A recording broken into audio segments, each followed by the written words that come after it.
Hello students, this is the continuation of the previous video of chapter 11.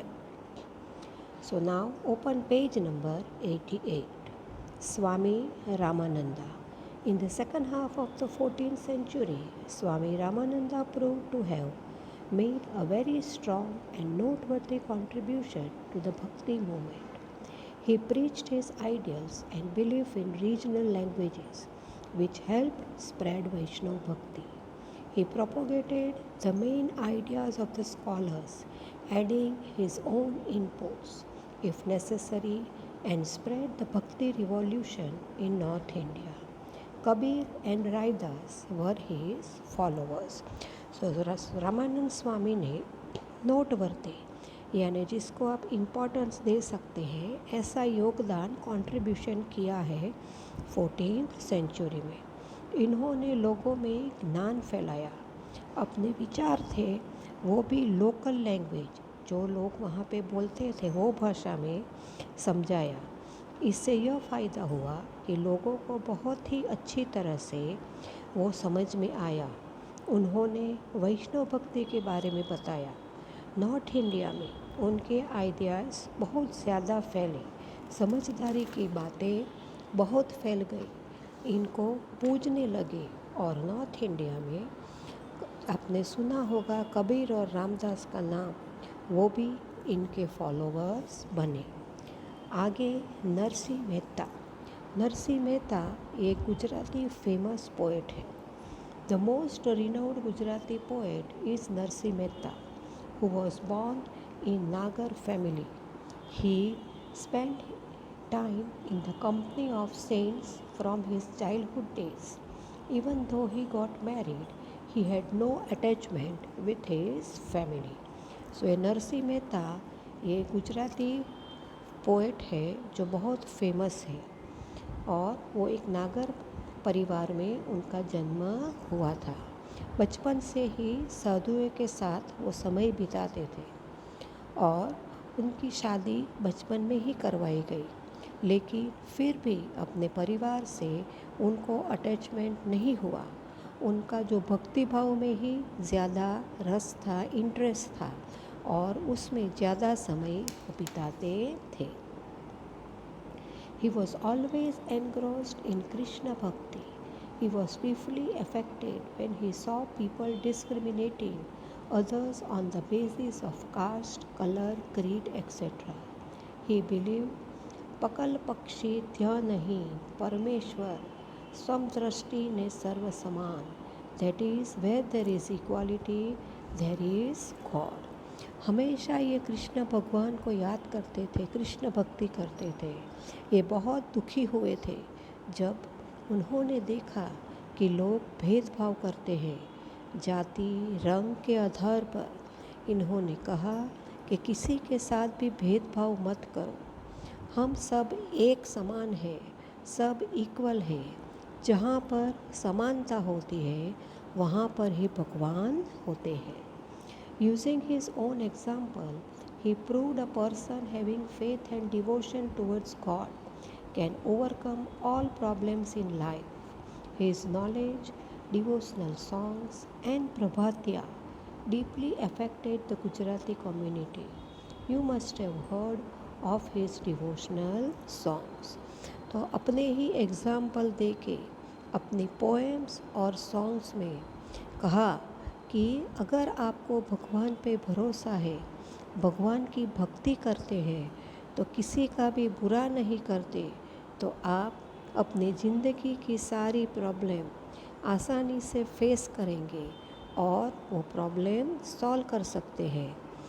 जो गुजरात के लोग थे वो उनकी पोएम्स प्रभात्या यानी मॉर्निंग में जो गीत भजन गाते हैं उसे प्रभात्या कहते हैं, भजन थे वो लोग पसंद करते थे।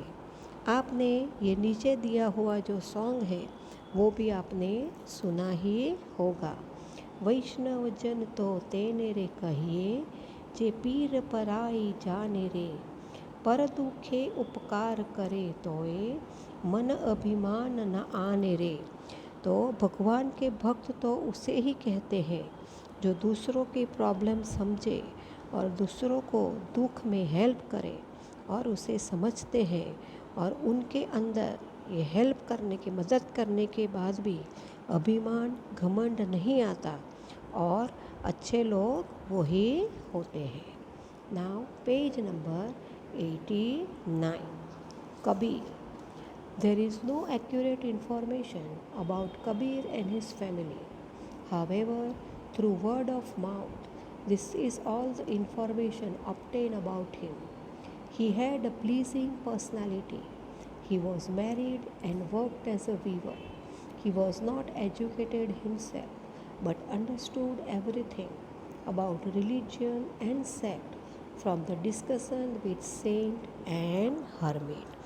तो कबीर के बारे में लोगों के पास इंफॉर्मेशन नहीं है, लेकिन लोगों के द्वारा सुनी सुनाई बातों के द्वारा इतना पता चला है कि उनकी बहुत अच्छी पर्सनालिटी थी। वो शादीशुदा थे और वीवर यानी कि वणकर थे जो चटाई कपड़े बुनते हैं। वो पढ़े लिखे नहीं थे, पर जो सेंट साधु थे उनके साथ वो डिस्कशन करके धर्म की बहुत सारी जानकारी उन्होंने प्राप्त की थी। He started propagating this fact through verses and sakhi, which had a very deep impact on people. He practiced what he preached and lived his life accordingly. इन्होंने अपना ये नॉलेज जो था वो लोगों को दोहे के रूप में, कविता के रूप में समझाना शुरू किया। लोगों को ये बहुत अच्छा लगा और लोग उसे सुनते थे।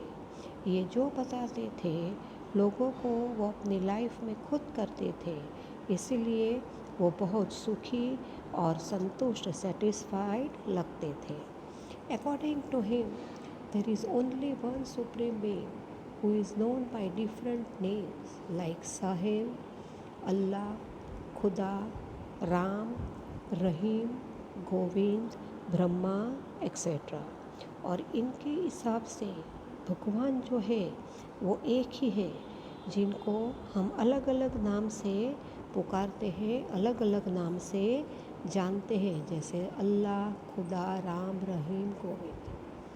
Therefore, Kabir was not only a great inspirer, motivator or propagator of the Bhakti movement of the medieval period, but also a founder of cultural integration. That was why he could start a new age. So, Kabir लोगों को inspire करते थे, motivate करते थे, धर्म को फैलाते थे, पर उसके अलावा कल्चरल इंटीग्रेशन, लोगों को एक करना के लिए भी वो एक महान व्यक्ति थे। और इन्होंने ही शुरुआत की थी कि सब भगवान एक ही है।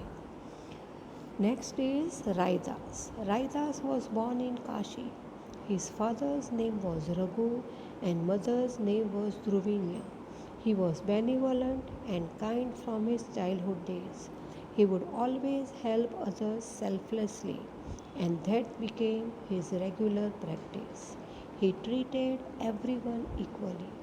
He considered fighting in the name of religion futile and meaningless. तो रायदास जो थे उनका जन्म हुआ था काशी में। उसके पिता का नाम था रघु और माता का नाम था ध्रुविन्या। ये बहुत नम्र स्वभाव के थे। दूसरों की मदद करना उनके स्वभाव में बचपन से ही था। भगवान की सेवा करना और हर किसी को एक समान ट्रीट करते थे। इनके हिसाब से धर्म के लिए लड़ना और एक दूसरे से लड़ना ये बहुत ही गलत बात थी। Mirabai was impressed by Raidas devotion and thus became his follower. Saint Kabir and Raidas were the disciples of the same preacher. तो मीराबाई जो थी वो उनकी फॉलोवर बन गई और सेंट कबीर और रायदास के गुरु एक ही थे। ये नीचे जो पोएम है वो क्या है कि मन चंगा तो कठरोट में गंगा, जाति जाति माँ जात है जे के तन के पात, रायदास वानुस न जूट सके जब तक जाति न जात. So these were the devotional dohas or verses which are even famous today. तो वो मानते थे रायदास कि मन आपका अच्छा है तो गंगा आपके पास ही है. गंगा में स्नान करके पाप धोने की ज़रूरत नहीं है.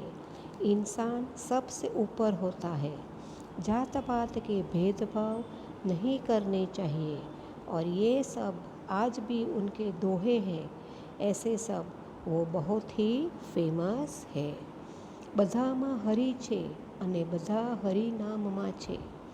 ધેન ही सेड कि हर किसी के अंदर भगवान है. हरि हरि यानी भगवान, और भगवान के अंदर सब है. People respected him a lot. The Raidas sect due to his name Raidasi. There are many followers of this sect in Gujarat. So लोग उन्हें बहुत सम्मान देते थे. रायदास सेक्ट उनके नाम से ही चालू हुआ और ये सेक्ट के बहुत सारे फॉलोअर गुजरात में भी है.